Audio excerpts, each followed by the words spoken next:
Welcome to Life, Lessons, and Laughter with your host, Glenn Ambrose.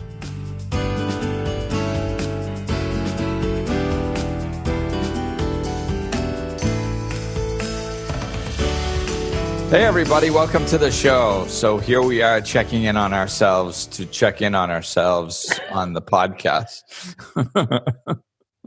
So today, guess what we're talking about? Is it checking in on ourselves? Nailed it. I'm good at this. Yeah. So we're talking about checking in on ourselves. So we are, so Ben threw this out there as soon as we got on today, and it was a good freaking topic idea, I thought. So here we are talking about it. So we're talking about checking in on where you are in your journey. So, you know, of course, it's good to have goals and to start heading in the direction of them and fine tune your mindset, where you're going and what brings you joy and what you want, and to head in that direction. So, but we also, you know, we can veer off, we can get sidetracked, and so it's a good idea to check in.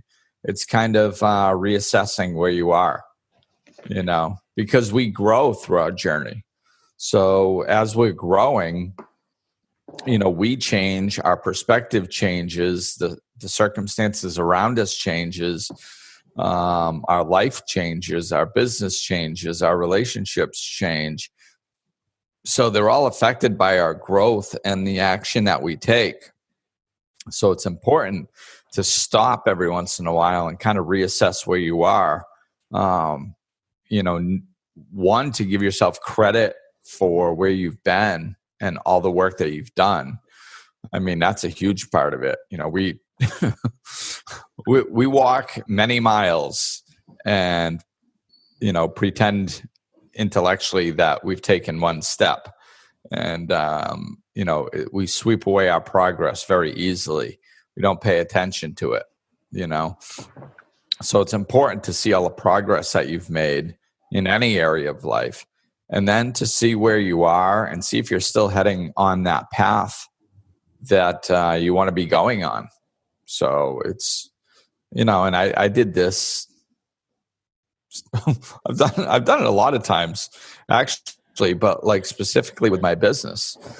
You know, with my business, it was, I guess the biggest jump was when I closed the Life Enhancement Center. You know, because I was doing personal training and Reiki and life coaching and events. And when I got the pull to leave that space, I was like, okay, well, I need this space.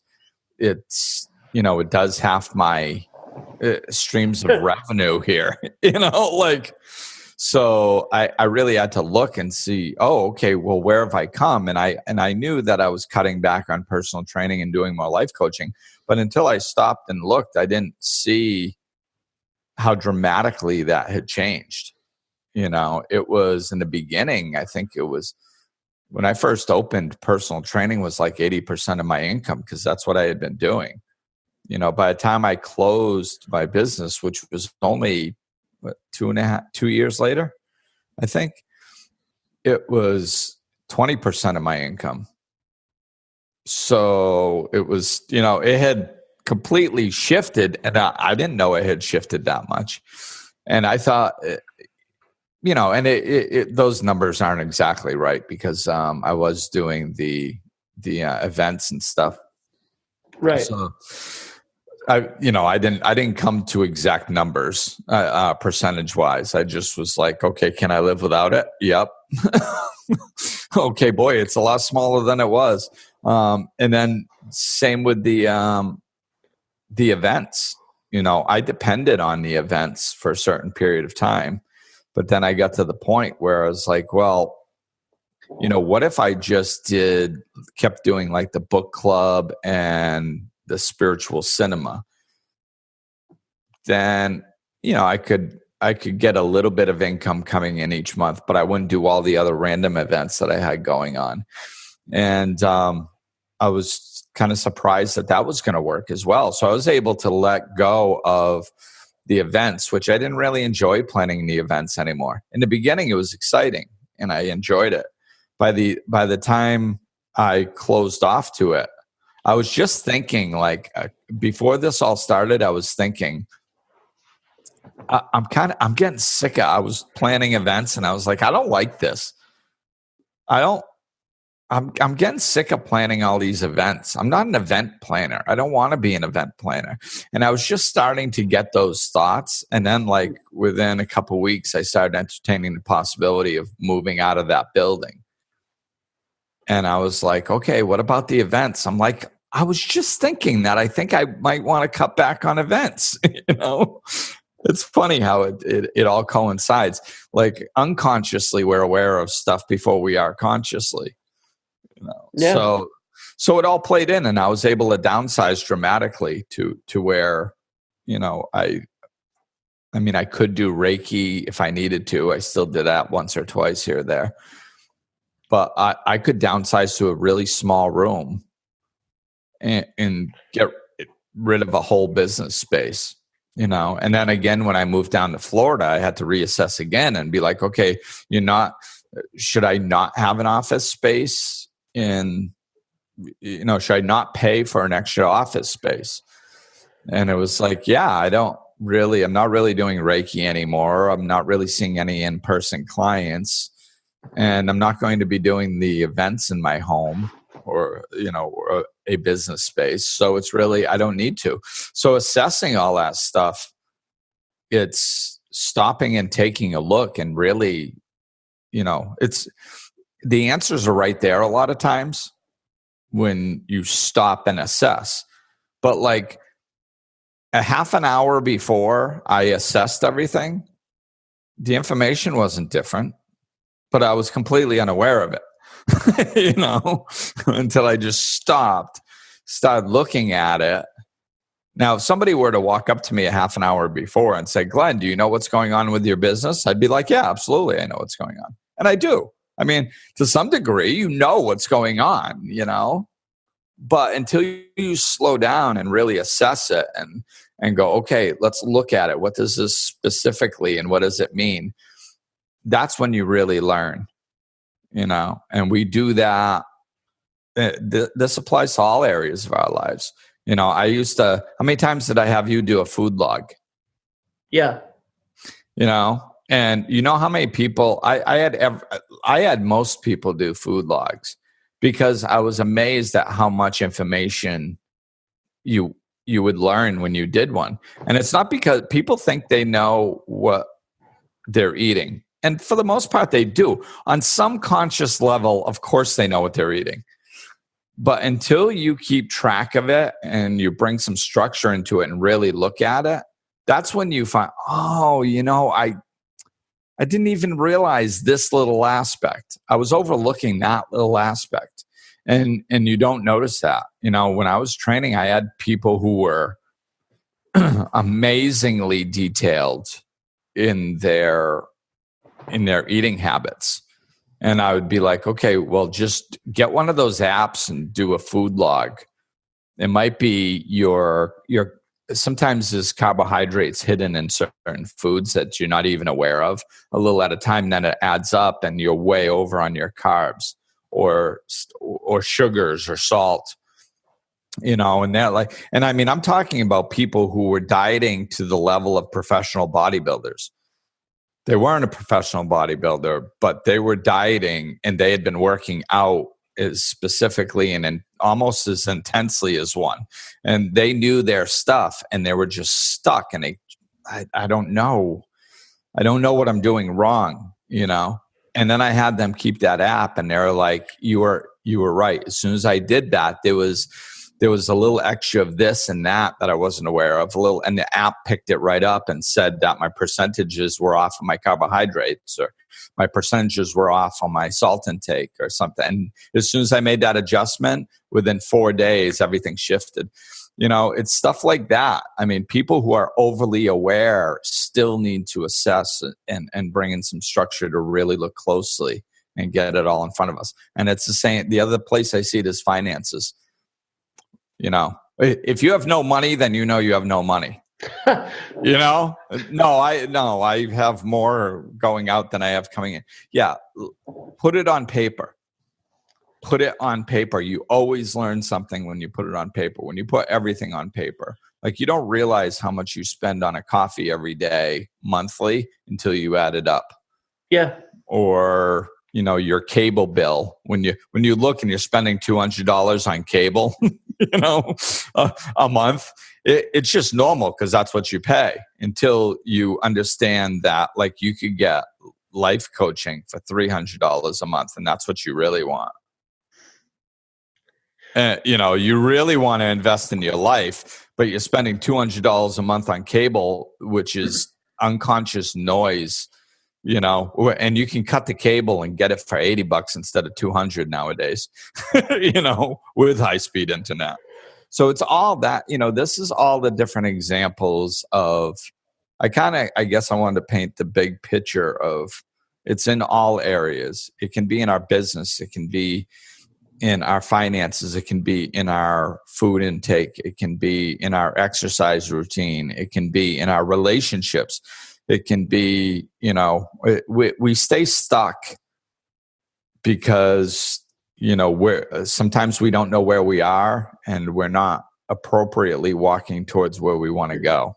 And this is what helps that. Yeah. One of my favorite quotes that I've mentioned before on the show is, what gets measured gets managed. You know, it's hard to find control and take care of things when you don't know exactly what you need to do, you know? Yeah. And it's that Zig Ziglar quote that when I was starting my business, I came across that quote and it lit up like a freaking Christmas tree. It was, and I had it on my website because I liked it so much. It might still be there. I don't know, but it's, lack of direction, not lack of time, is the problem. We all have 24-hour days. And I saw that quote right as I was starting my business. And I was like, oh my God, that's huge. And, you know, right then, and I tried living that. It was lack of direction. You know, I needed to have direction and focus my energies in a specific direction if I was going to achieve what I wanted to achieve. Yeah, absolutely. And that's the thing that I think is really important is, the goal of, you know, most people, this is why I thought about this topic this morning, was, like the goal of people that are probably listening to this podcast are that they're either choosing now to make some sort of personal growth or spiritual growth path, or they have, and they've been following it for a while. And because before that is living unconsciously. Right. But if you stray too far down a path and you just, you know, think everything is okay, you start to then live unconsciously in a different direction. Right. And the only way to really stop that is to make sure that you check in with yourself. Right. It is. And a lot of times, you know, this is why I think consistency with life coaching is so important. If you do decide to go the route of having a life coach, this is something that is helped. I mean, it's still healthy for you to assess where you are in certain situations, but it does help you stay on that path. And it's, you know, sometimes what happens a lot of times with life coaching, I can't count how many times I've given this little talk. I actually get to the point where I was going to type it up on my computer. I may have even done this and just so I could copy and paste it into emails for people because I had this talk so many times. What happens is you start working on yourself. Things start going better. You start feeling better. You start getting excited. And then you go, hey, I'm good. You know, thanks for the help. I'm going to head off now. And sometimes, you know, don't get me wrong. I mean, sometimes that's exactly what people need. But more often than not, what happens is our old way of thinking creeps back in, you know, and we veer off. This is why I worked with a life coach for so many years. It's our stuff. There's emotion around it. So it's easier to veer off the path with ourselves, and just to have somebody to check in a couple times a month with And I've gone long periods of time. I don't even know how long, maybe 6 months or longer, where basically my life coach was a sounding board for the most part. It was just like, hey, things are great. I'm thinking, I'm kind of looking at things this way and this way and this way. That sounds like it makes sense when it's coming out of my mouth. Because usually I can pick up on stuff that doesn't make sense as it comes out my mouth. If it's in my head, it's a little harder. But verbalizing something always makes a difference. Yeah, it does. So usually I could pick up on it, and I'd be like, "Oh yeah, I'm going to do this, and this is the way I'm looking at it." And I'd be like, "Oh, wait a minute, that doesn't sound right. I should be doing this and this and this and that." And the life coach is just sitting there listening to the whole thing. I was like. At the end, I go, how's that sound? Yeah, you got it. Okay, good. But what it does is it prevented me from second guessing myself, and it gave me the courage and the stick-to-itiveness to keep heading in that direction. Because if I didn't have that sounding board, I'd start second guessing myself. Or if my thinking was, like I tell people, once your thinking starts veering off, you don't usually notice it right away. So what happens is you go way further and further off and further off and further off. Then all of a sudden it gets really uncomfortable. Then you go, oh, wait a minute. I think my thinking might be off. Now it's still getting further and further off, And then finally you go, yeah, it's definitely off. What do I need to do to correct it? Then if, you can figure it out yourself, you correct it and then you start bringing it back. And this whole loop of going away from a healthy way of thinking, then recognizing it, then assessing it, then figuring out what to do, and then working your way back. That takes time, and it takes energy, and it zaps you emotionally because it's tiring and stuff like that. Yeah. So it's staying on track is good.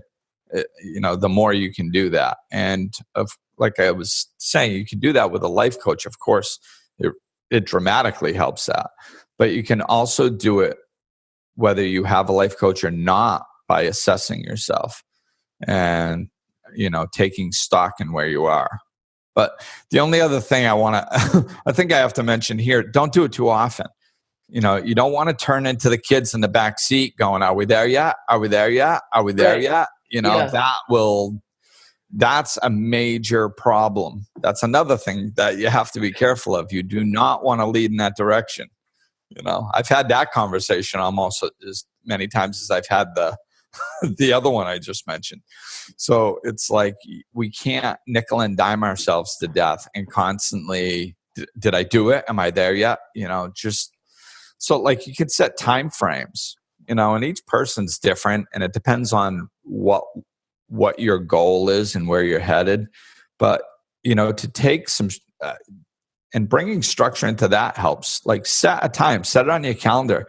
You can do it like maybe every 3 months, if it's something general, or if it's something large. If it's something that you're trying to accomplish short term, then maybe you can make it, whatever's appropriate for your particular situation.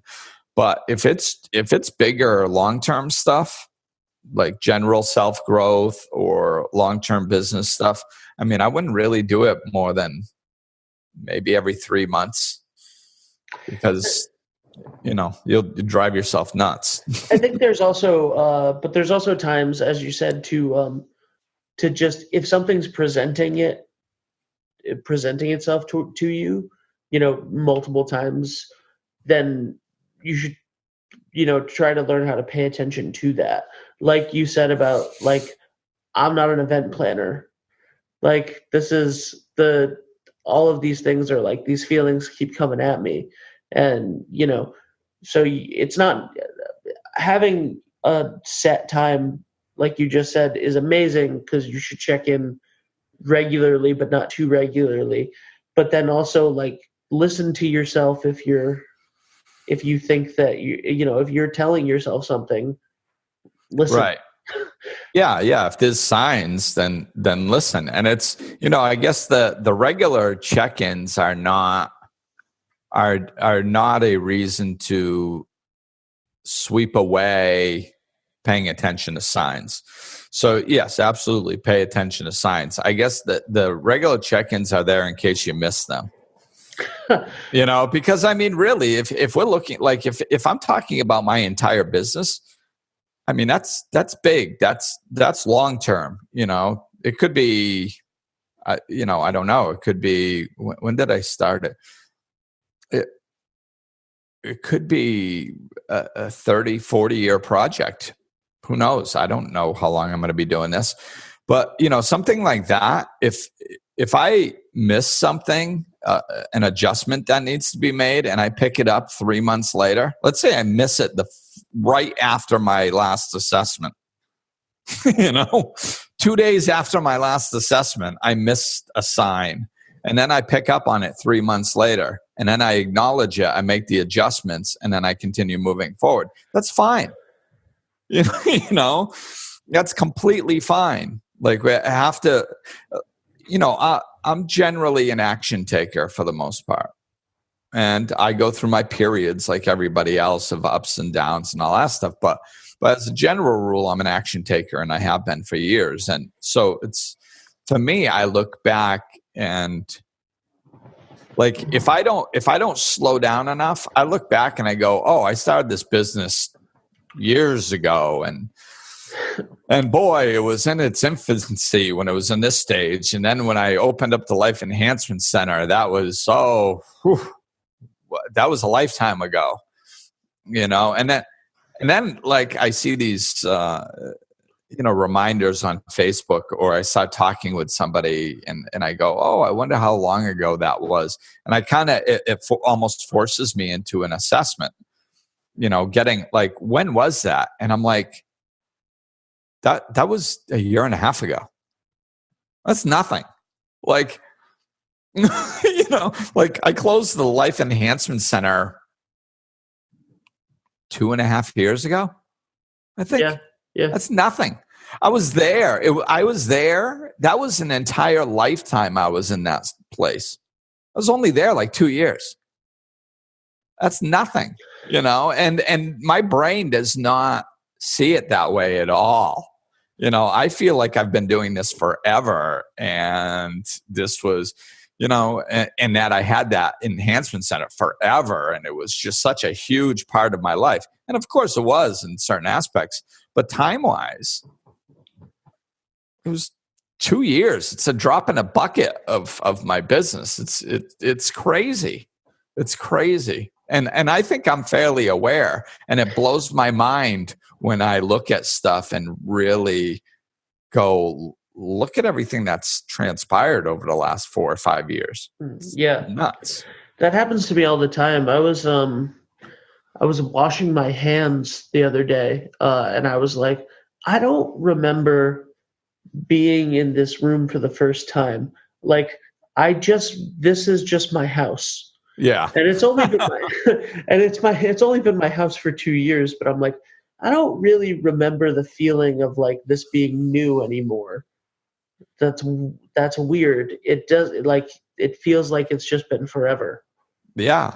That's it. That's the thing. So it's, it's so important for us to, to live consciously, because we've a lot of our lives is unconscious, even in my life, where it's,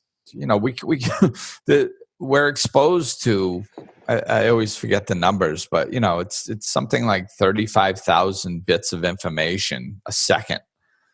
And it's like, we can't take it all in. We pick and choose what to focus on. And generally, we're focusing on what we need to accomplish and what we're doing at this particular time in our life.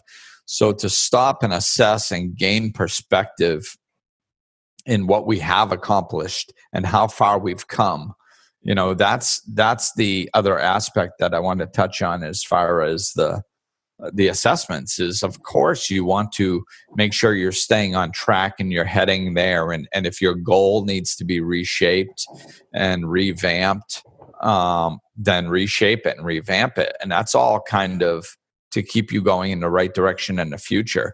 But there's something that fuels that. And, that's how we feel about ourselves.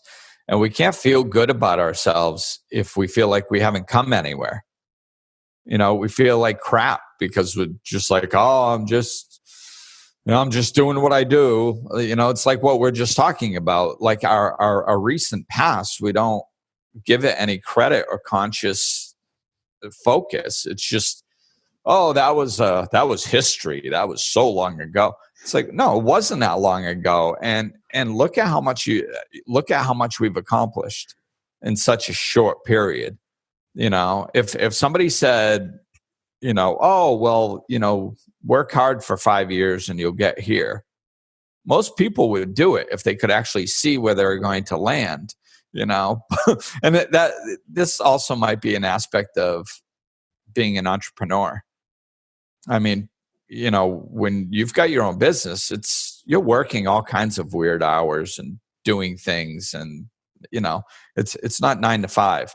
So next thing you know, you wake up and you've actually gotten something for all the busyness that you've gone through, but really stopping and going, where have I come?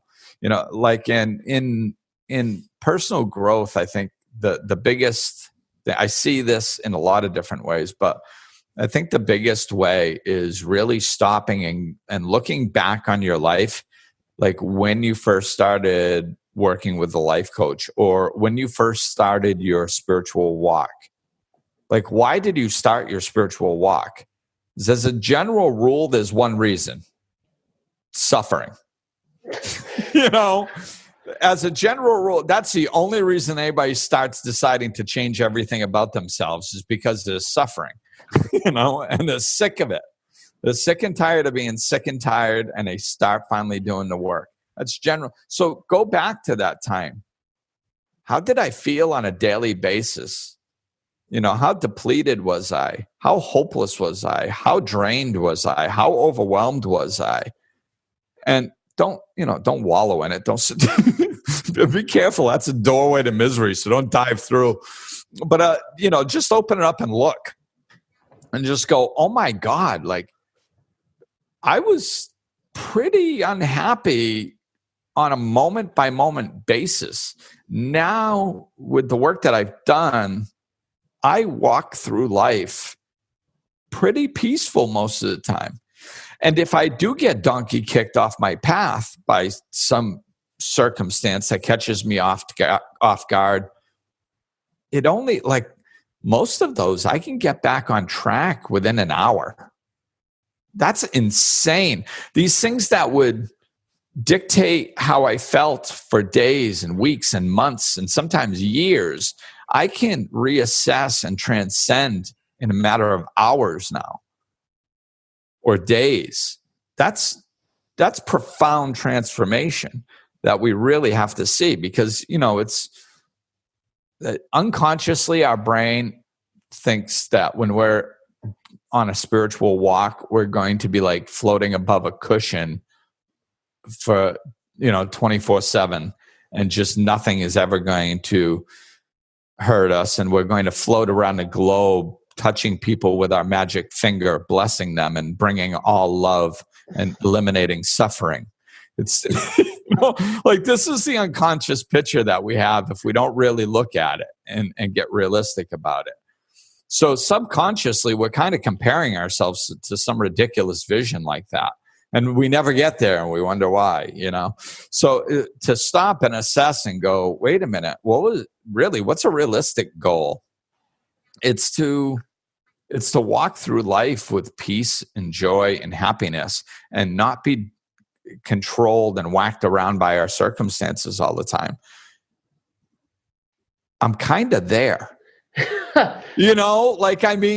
Congratulations. Like, pat yourself on the back there. Feel that. Give yourself credit. Let it become part of you, which is the other podcast we did. Be the person you're trying to become. Right. Yeah. That's what this assessing is like. Really take stock of where you are and allow yourself to be what you've been working so hard to become. Right, Ben? Man, I'm trying. Yes, you are. And you're succeeding. All right, so that is going to be it for this episode, Glenn. Thank you very much. Tell the people where they can find you. No. Oh, all right. Then then I will do it. No, I'm just kidding.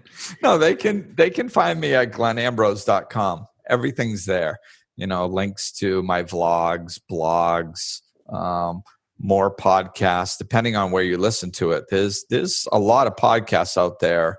And on my website gives the links to all, everywhere where you can find them. Because certain places I can only upload so many, so it's, if you're looking for all my information, that's a great hub. And patreon.com is right there as well, where you can get video versions and really become part of supporting the teaching and the community we have here with Glenn Ambrose Life Coaching. So check it out. Check out glenambrose.com. And I guess that'll do it. Is that it, Ben? That's it, man. All right. Thanks for listening, everybody. We'll talk at you soon. Glenn is available for life coaching sessions. To book an appointment or for more information, go to glenambrose.com, follow him on Facebook and Twitter, or click the link in the description of this episode.